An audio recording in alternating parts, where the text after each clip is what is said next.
Hello, everyone. Welcome to Switch Fight Win, a podcast where we debate. I almost said we debus. We debus all Nintendo's stuffs. Yes, and today we are debussing about game streaming. A lot of news has come out about Google Stadia, and so we just want to discuss not necessarily Stadia, but the future of Nintendo. How is that all going to affect it? Who knows? I don't know. So let's talk about it in today's podcast. Woohoo! Yeah, baby. Hey, Luke, before we jump into that debate, yes, I want to know your gaming this week. What have you been diving into this week? I've been diving full force. Yeah. Plunging into the pool. Absolutely. Of Octopus Traveler. And I actually haven't dove in? I haven't dove in as much. Doved? Let's just see how many grammatical errors we can throw into one podcast. Yeah. I think that's the goal of today for some reason. I have no idea why. So anyway, you were diving into Octopus Traveler. Played it only a couple hours because I had some family trips and stuff like that, so I just really didn't get enough time as much as I would like to. But I'm considering maybe not keeping it from GameFly, but putting it on the wish list to see if it drops to $40 again. Maybe if it definitely ever gets into the $30 range, definitely I would say for sure I would jump on that and get it. If you haven't played it at all, it's a kind of a JRPG made by Square Enix. 8, hence the Octo.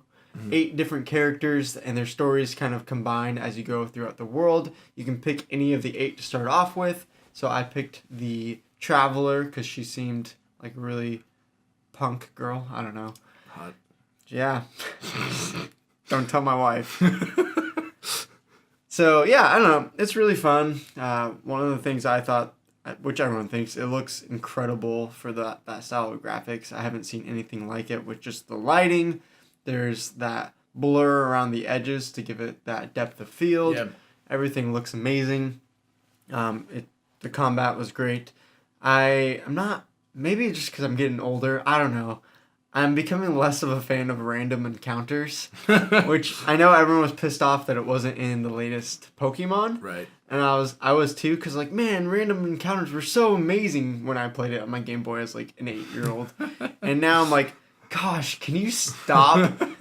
Can you just not pop up on like every 10 seconds? I'm just trying to walk around and explore this beautiful land, and I don't want to fight this little stupid armadillo. Stop popping up in my way, okay? And I think there's something that's special about Pokemon's wild encounters of like there's a beautiful moment of that Pokemon that you've been looking for all over the place, and you finally. But when you're playing, and you can catch it. Yeah, exactly. This is just like, well, I have to spend 5 turns killing this guy that's gonna do no damage to me because I'm 5 levels above him. But I have to walk through this guy 10 different times before I can actually reach my destination. So just about the daily grind, man. Yeah, I don't know.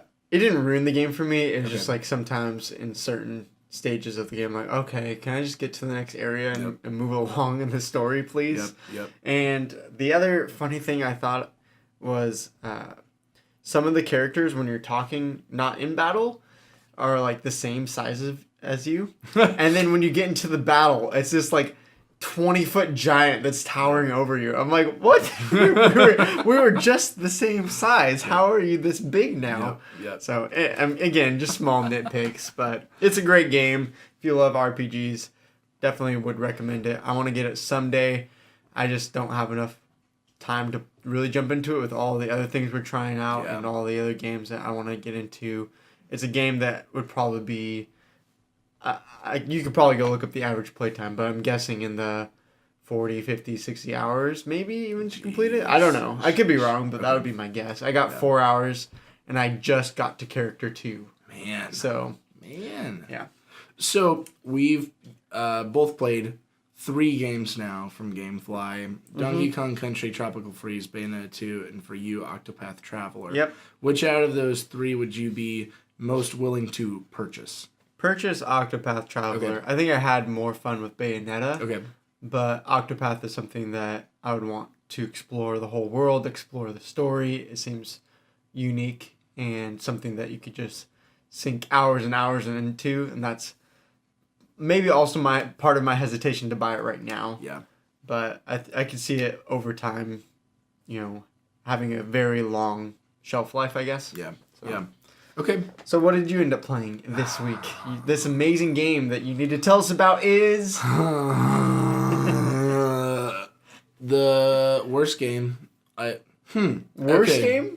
Now I'm trying to think. Okay. What is the worst game I've played on my Nintendo Switch? This is definitely up there. What was it? Find My Friends or something? Oh gosh. Where Are My Friends? Where Are My Friends was pretty terrible.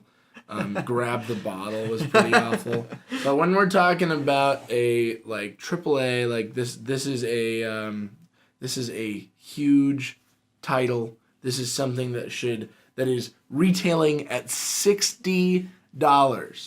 60. That is not 16. $60. Mario Tennis Aces.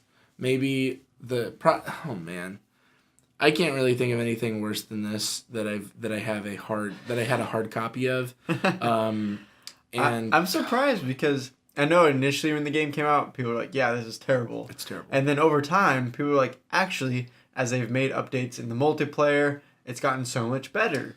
So I'm kind of surprised that you came back and you said that it's this bad. It is not. It's not my cup of tea. Okay. I've never been really a fan of Mario Tennis, really at all. I will definitely take Wii Sports Tennis over Mario Tennis any day, because it's simple, and that was really one of my key complaints with something like Mario Tennis is it has a multiplayer that seems like it's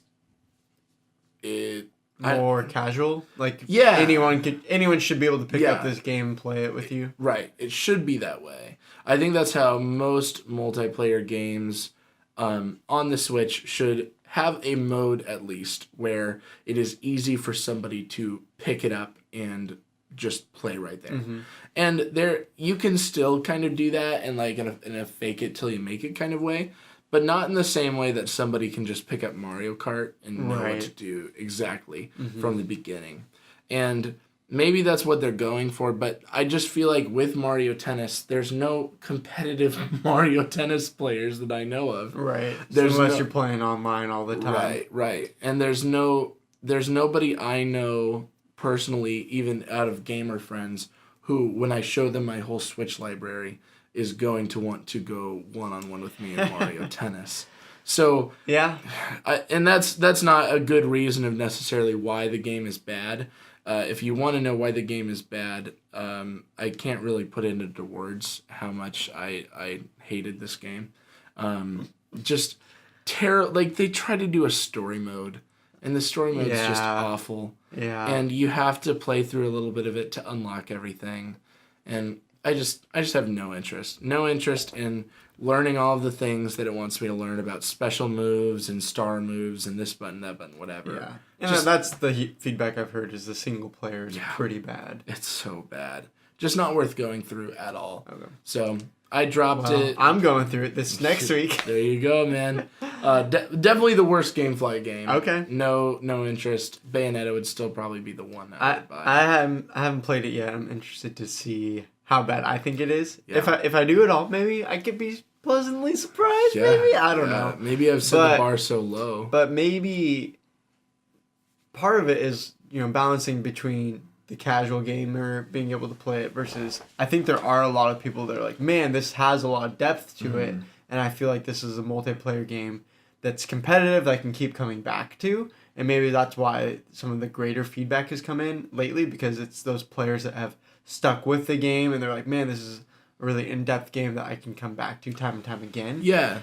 So maybe that's why I'm starting to hear more people say, no, this is a good game. It's because it's the only people left that actually still love it. Right. And so yeah, it's hard because if you took away that and made it just purely casual, probably people still wouldn't be investing so much into it for those that do love it. Yeah. And so I don't know how you fix that. Maybe you add another mode. I think would be a really cool game if they had a mode that was like Wii Tennis where, I would think the Joy-Con would be perfect.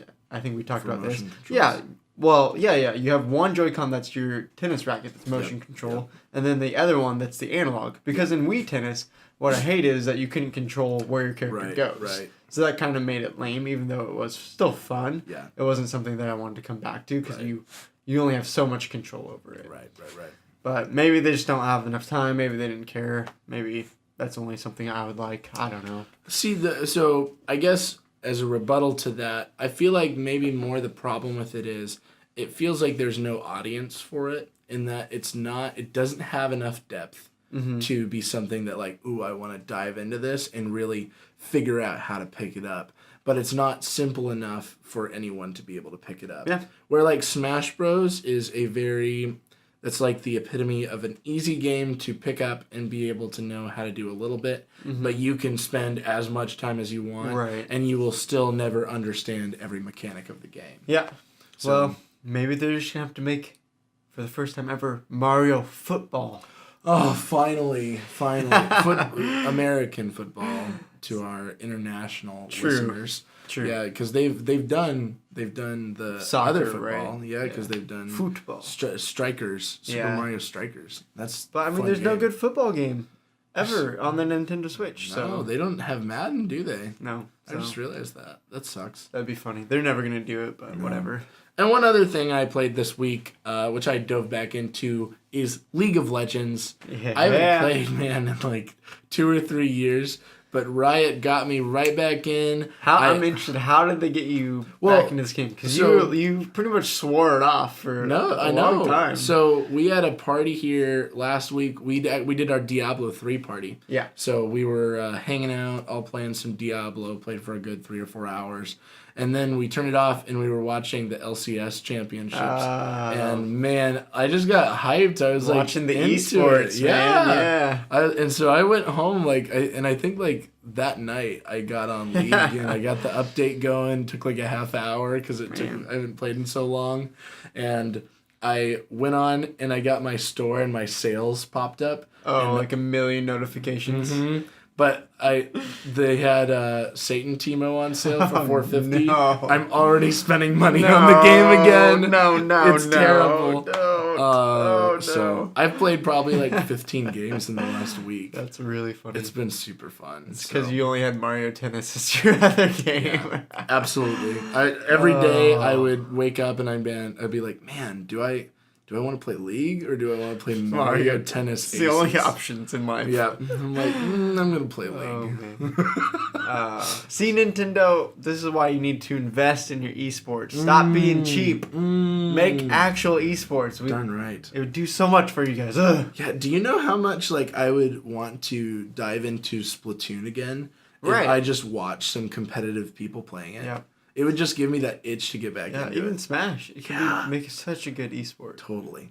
But that's a debate for another podcast. Mm-hmm.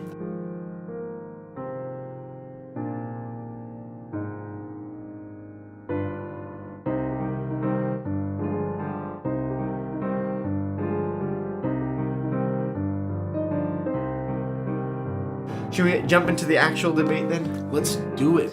Debate. We're getting better and better at that, man. Yeah, I almost forgot, actually. Oh.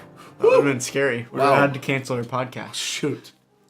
Golly. So today, we want to talk about video game streaming and how is that going to affect Nintendo moving forward.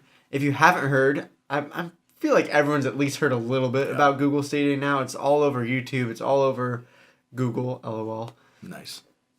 I wonder if YouTube is promoting Google Stadia more. That's so. That's a good question. Just secretly putting in everyone's feeds. Makes sense. Anyways, if you have no idea, essentially what it is, it's a video game streaming service. So think Netflix, but for video games. And you don't need a console. It can be on your laptop. It can be on your tablet. It can be on your phone.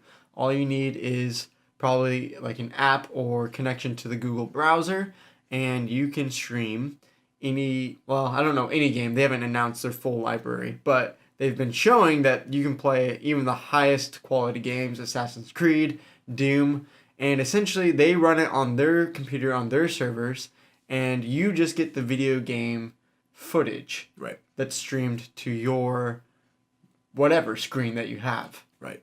So I think you said you wanted to play it on... What were we talking about? My Chromebook. Your Chromebook, yes. Yeah, my $120 Chromebook. And you absolutely can, apparently. Yep. And then the way it works is you buy the Google Stadia controller. The controller also connects by Wi-Fi, maybe even Ethernet port. I don't know. Okay. But it connects through the internet, and that controller controls the computer in the Google servers, often Seattle, Washington, or wherever the nearest server is to you. And you can play up to 4K. They're even making promises that, hey, in the future, it's probably going to hit 8K, 120 frames per second, because it's the highest quality computers that you can find out there. Man. And yeah, there's concerns with it. How do you, what is a high enough internet speed? Sure. Am I going to be able to play it on Wi-Fi? Do I have to, have a computer that's hooked up to Ethernet to run enough speeds? But you also can play it on lower settings. It doesn't have to be 4K. It just can go up to that right now. Right. So with that, we want to talk about today, what is the effect on Nintendo? Because Nintendo's, one of its biggest things is with the Switch, it's mobile Switch. I don't know why I'm blanking on the word. You can take it anywhere you want, right?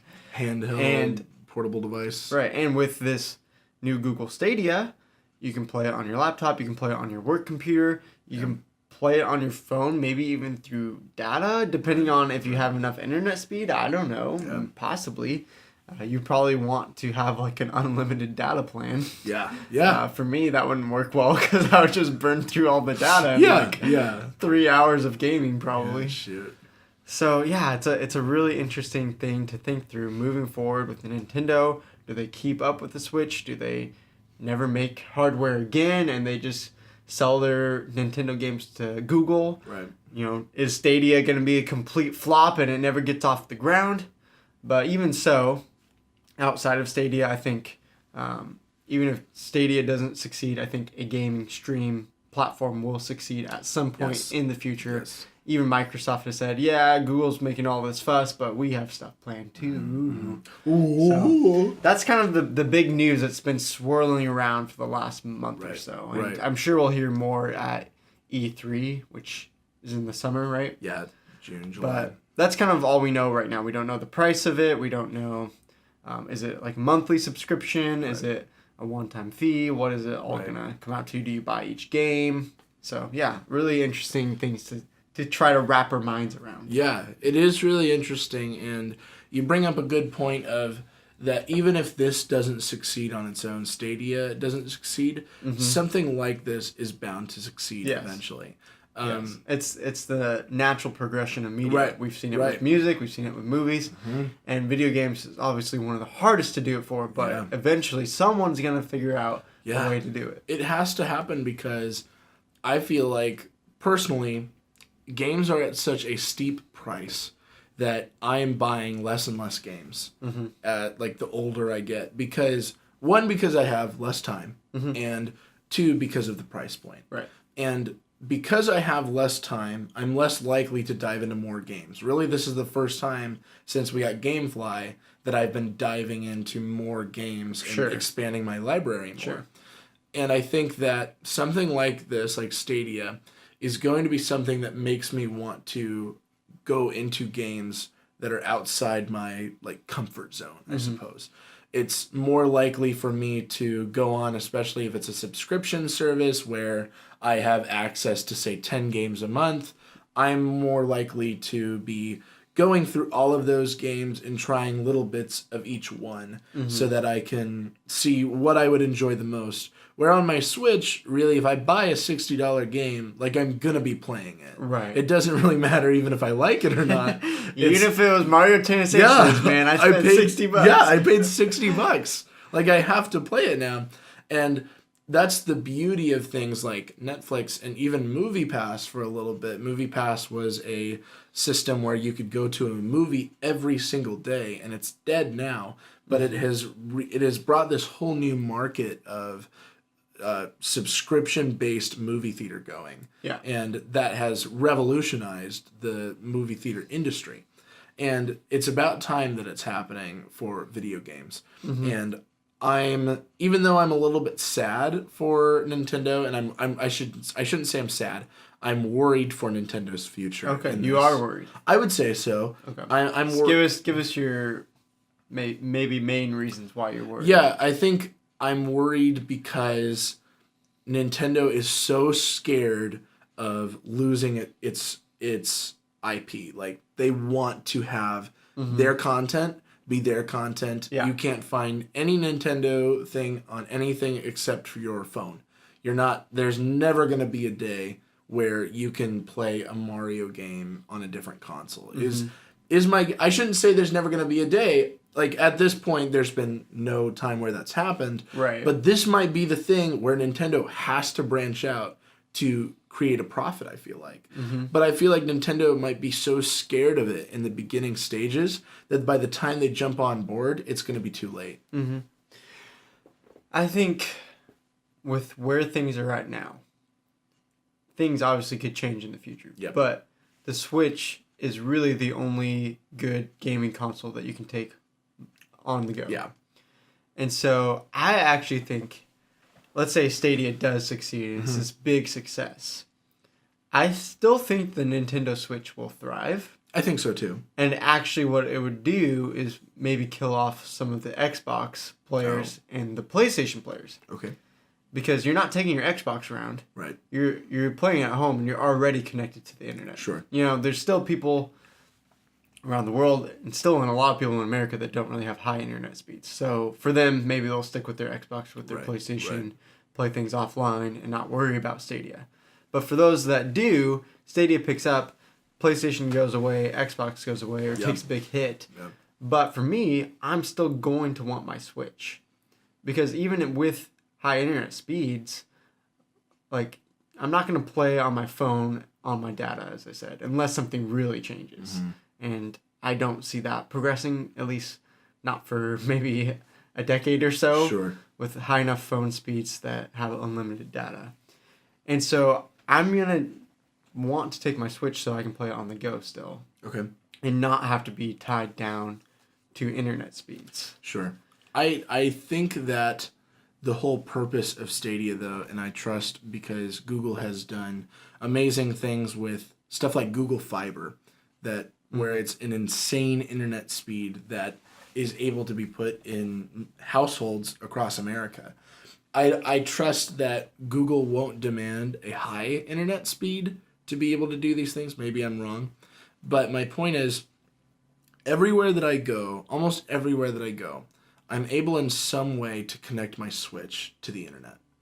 And if I have like my free Wi-Fi at Starbucks or the Wi-Fi I use at work or my Wi-Fi at home, pretty much everywhere that I'm going to be playing on my Switch, personally, Sure. I have internet. There is some people, like we have viewers who are riding trains or they're going on an airplane pretty consistently.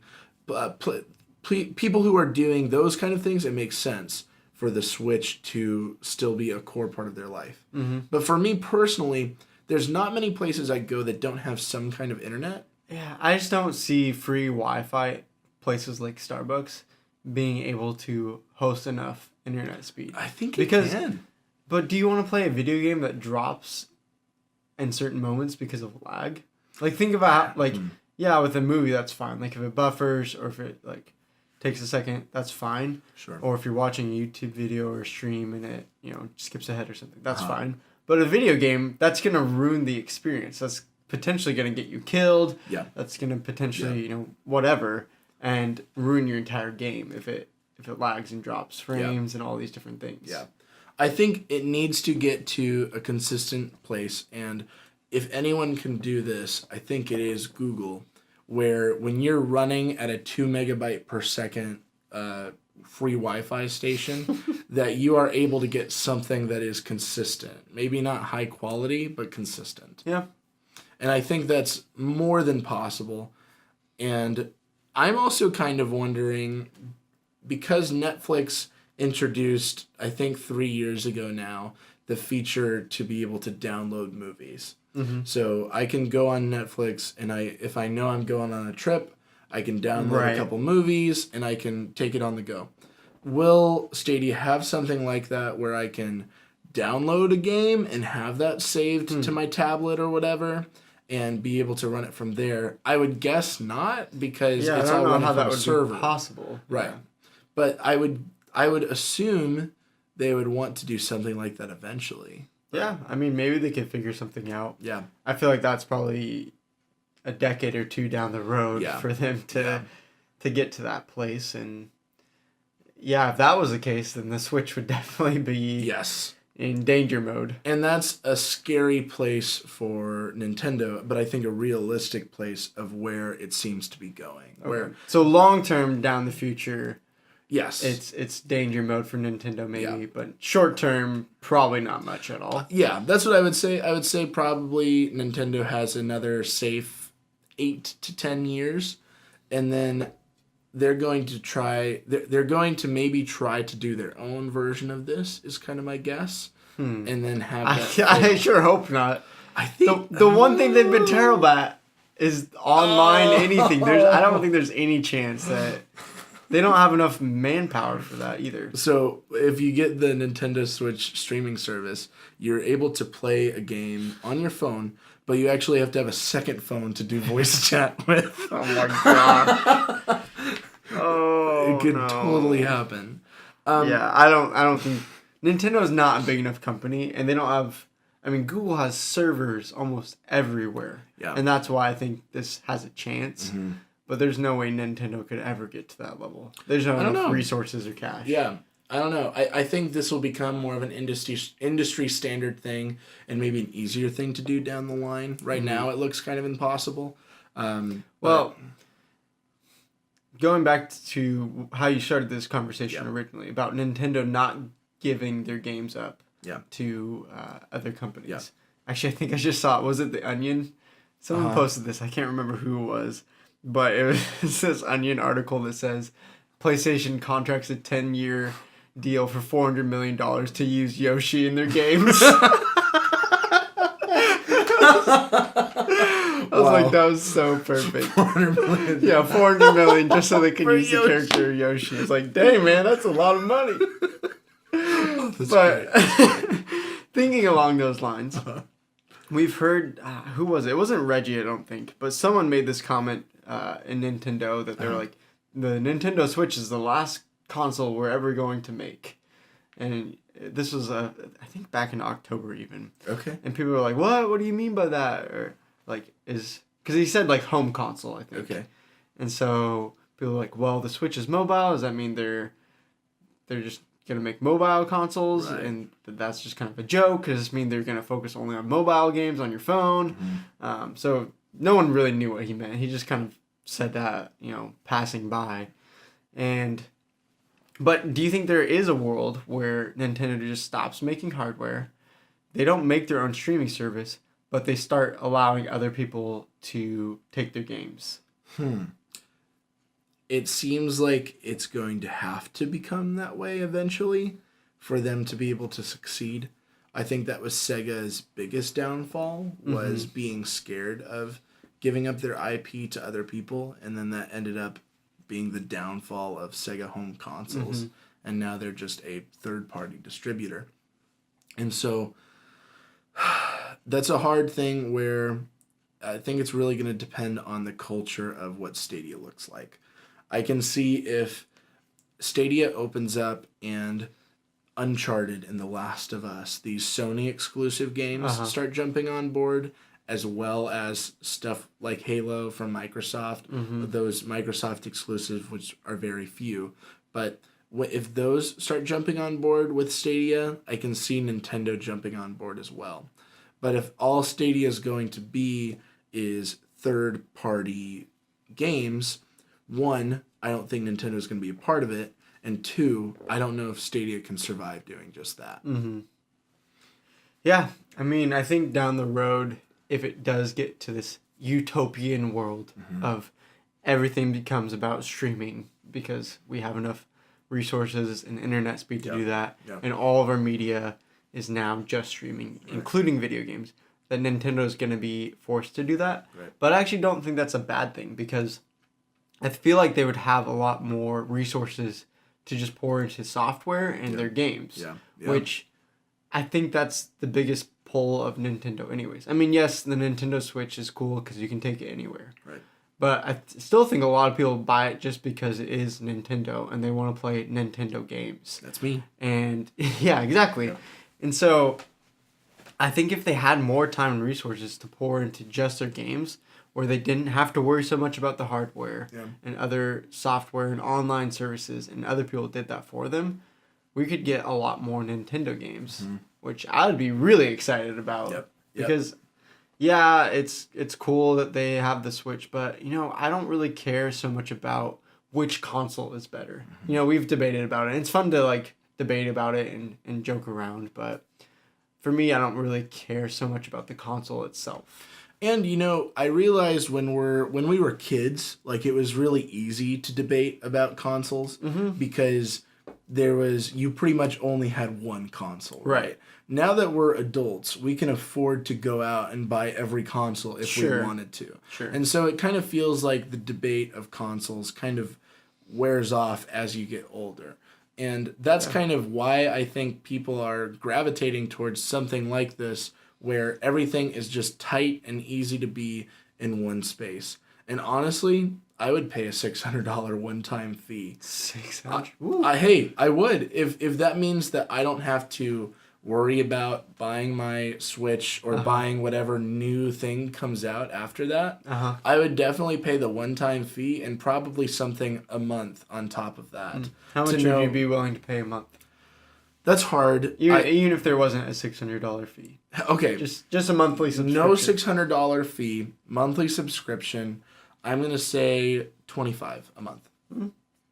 I think that twice as much as Netflix.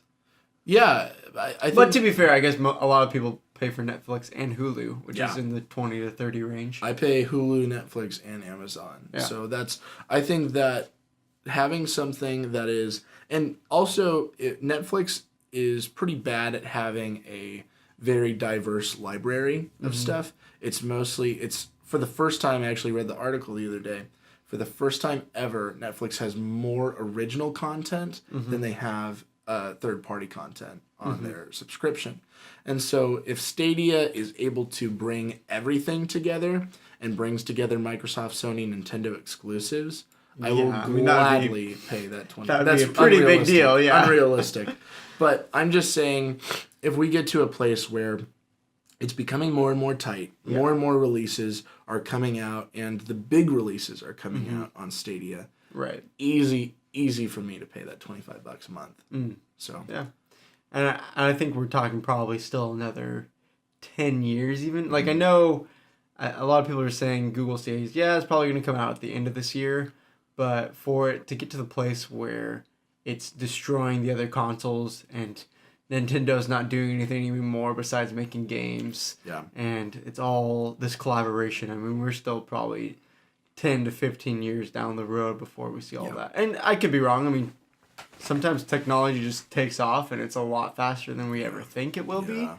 But I think there's some major problems for Google or whoever makes another video game streaming service to figure those things out. But you know what a great example of technology taking over is Netflix. Netflix took over Blockbuster, and Blockbuster died so quickly. And I could see Stadia doing something like that, where it's not necessarily killing consoles. It's not necessarily killing the idea of I'm gonna go out and I'm gonna buy a console just because this is the easiest way for me to do it. I think people are still going to use their Xbox, PS4, Switch because it's convenient to them. But if this is done well, I can see this within less than 10 years, maybe even 5 years, definitely destroying Microsoft and Sony's consoles. I think Nintendo still has a place for a bit, but I think that consoles as a whole are are gonna dwindle down. More, maybe cable is a better example. Just cable people are still holding on to it. People love cable. They're comfortable with it. And it still has a market, but it's slowly dying. Yeah. So totally. And it's funny that you bring up Netflix and how it's taken over Blockbuster, and now it's become one of the top streaming services. Yeah. How come Gamefly hasn't done that, man? Yeah, dude. Why isn't Gamefly a sponsor? Come on. Use That'd be promo funny, code. like Gamefly just like all of a sudden becomes this huge streaming gaming service and like revives and takes over. Wow. That would have been such a good like tie into an ad though. Man, dude. Oh, it's so funny. Anything else you have to say? Yeah, I mean, I think just as we've been talking about, I think we have years until even the Switch has anything to worry about. I think the Switch even has another 5 years, possibly, that it can really run the market. I think so. And do really well. And hopefully that sets up Nintendo with enough money, with enough resources to make that ship to whatever it is. Sure. To streaming. And I don't think they're going to do anything themselves, but hopefully they have some kind of plan thinking forward because, as we said, whether or not it's 5, 10, 15, 20 years down the road, there is going to be a shift over time. I don't think there's anything that's going to stop this train of game streaming from happening eventually. Yeah, absolutely. And hopefully it's awesome. Like I'm really, yes, there's problems with it, but I'm really excited for the future of gaming.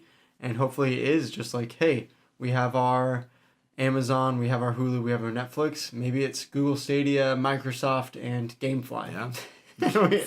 and we have 3 gaming services of streaming, and maybe there's some differences. Because I do think there is something worrisome about Google having a pure monopoly over streaming, even if that means we have to pay for 2 different monthly services. I would be more... more confident in that than just Google having all the power of gaming and streaming. Yeah. So, anyways, not too worried for Nintendo. Not yet. I'm not worried yet. Not worried yet, but who knows eventually what could happen. So, I will keep delivering news for Stadia that comes out. I'm sure we will be discussing it. Yeah, but we'd love to hear your thoughts. Yeah, so absolutely. Hit us up always on Twitter, Luke WTP or _WTP, Zack _WTP. If you want to join in the Discord, give us your thoughts there. That'd be awesome. And also, we still would love some Apple Podcast reviews. Please. We've been shown that 50% of you guys have been listening on Apple. So just take the 30 seconds, please. Yes. You can really help us boost the audience here. And we would really appreciate that. And we so much appreciate that we would even read your review. Yeah. On the podcast. Live. Yes. Yeah. All right. Thank you so much for tuning in, guys. And we will talk to you again after a while. All right. Bye, y'all.